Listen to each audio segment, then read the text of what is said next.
everyone. So yep, as Sure. Lane mentioned, Peter Caltabiano, and got my last name right with all the consonants and syllables.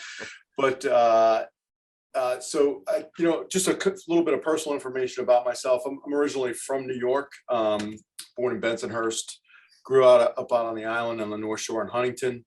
But then at an early age, my father took an early retirement, moved the family to South Florida. So I kind of grew up in both places before I went off to college. I graduated college, and then I just left home and traveled and worked around the world. That's pretty much, my story from, the early years. I'm 54, married. I'll be married 30 years this January. Or no, where are we? June, June 6th. I got a daughter. She's 26 years old. She mostly grew up in Europe. As you can see, there's a bunch of stuff around me from Europe, where I lived and worked for a little bit over 10 years with a large multinational corporation, more on the business development and sales and marketing side. But after 20 years of corporate life, I just decided it was time for a change. So took a year off, did a bunch of travel, and my family, that was the best part about living in Europe was the travel. We could, and I lived in England, or just outside of the London area in England, and I would commute into the city. I currently live in New York City, downtown Manhattan. That's where my office is. It's where my home is as well. But when I left that corporate life, I wasn't sure what I was going to do, but I was fortunate enough that I could take a year off and go traveling. My daughter had just graduated from high school. My wife wasn't working, so it was just easy for the family just to pack up and just take a gap year, I guess, at the ripe old age of 40, whatever I was, 40 some odd years old. That was 8 years ago now. So moved back to the US and was really kind of looking for the next thing I was going to do in life, and I wasn't sure what that was going to be. When a colleague, or a former colleague from the UK, reached out to me and said, "Hey, we want to launch our operations in the US. We're putting fractional CFOs into small to mid-sized businesses that are scaling." Talked to the owner, flew out to the UK to go and meet him. And just see what he was looking for, knowing that my background is not a CFO. I just wanted to understand what he was looking for. But I guess in what he read about me and saw in my bio is I worked very closely with my old CFO when I was running the UK operations for a company called EHI, which you guys will know as Enterprise Rent-A-Car, but the holding company is EHI. And I was responsible for launching our operations in the UK, or in the southern part of the UK. And then from there, we decided, or the corporation decided, they were going to do a big acquisition. And that's when they acquired the Alamo National brands. And that was really just a US play. And then for the European model, it was just the franchises that operated in Spain and France. So I transitioned from, launching operations in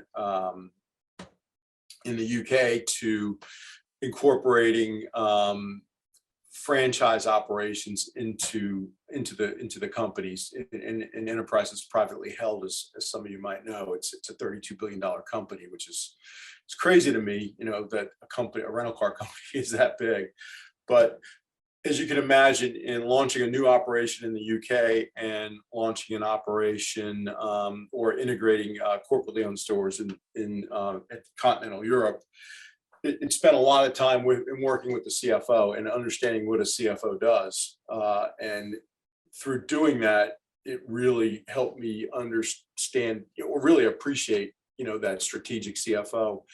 And how to, work through, challenges that come your way based on, information. So that, the relationship was a good one. It was, she was really good at things I wasn't good at, and I was good at things she wasn't good at, which is business development and sales. So it was just a natural fit here for the US operation. So I launched that back in 2015. That was a company called the CFO Center.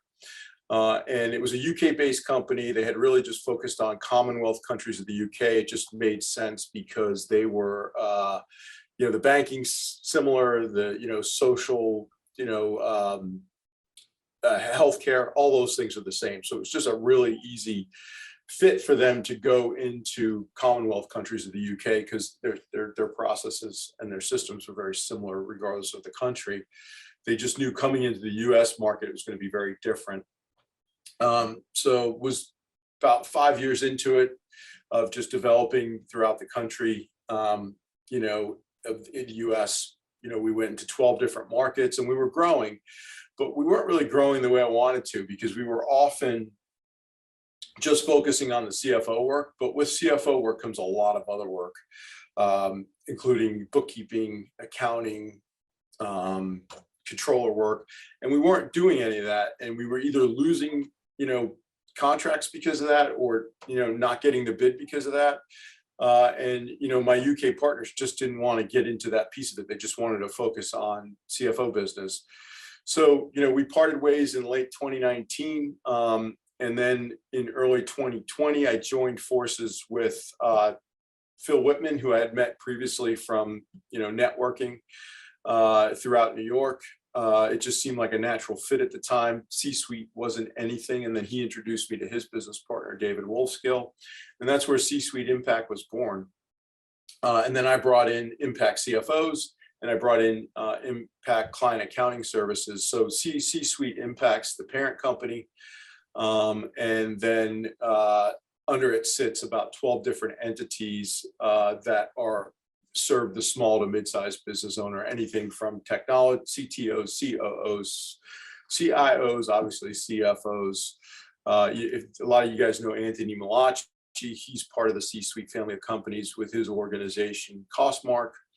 And then what's handy for us is we've got a recruiting element to what we do through Prager Mattis Human Capital. That's Mike Zaremski.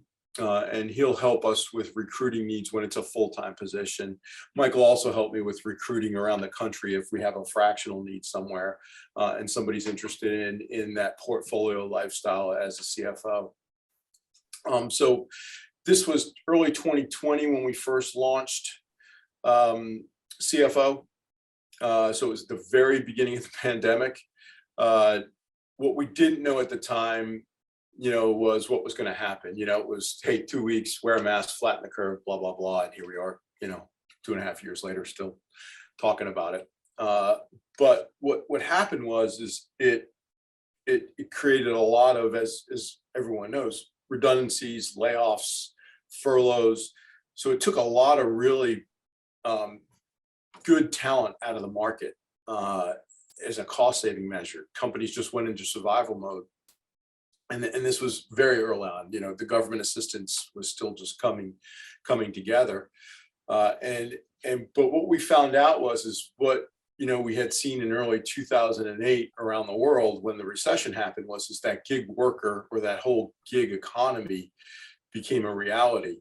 But it didn't really get the momentum it did until the pandemic happened. And when the pandemic happened, this gig worker and this way of working got pushed to the forefront, because it was a great cost-effective way to get really good talent into your organization, whether it was in the finance and accounting sector, or whether it was, in anything else that a gig worker can do. And you could put that gig worker, or you can do that type of gig work with almost any type of organization. I see it in legal.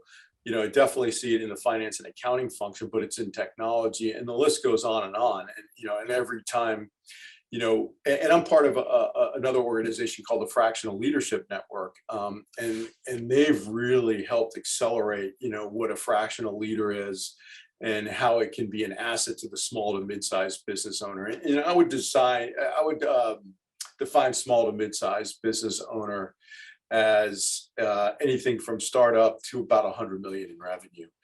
Once you get bigger than that, there's a lot of regulation and compliance that comes into place, especially if you're publicly traded. But what we are is we're really working with the small to mid-sized business owner that's owner managed, that whole, and playing on that whole, it's lonely at the top and they don't have someone to talk to or someone to strategize with. And that's where, we bring in that strategic CFO to help become a resource to them. And rather than just, make decisions based on what your gut's telling you. We help them make decisions based on math. And so that's what's really made a difference for what C-suite is and what it was before. And through working with Phil Whitman and David Wolfskill, we've grown the brand in that way and built a community very much like the V5O community. It's definitely not as big, but it's a community that supports one another. And that's why we're so close to the V5O organization, because what we've created internally, V5O has done the same, but on a much bigger scale. And it's just bringing the right people together at the right place at the right time, so we all can help each other and help each other's clients. And that's pretty much my story.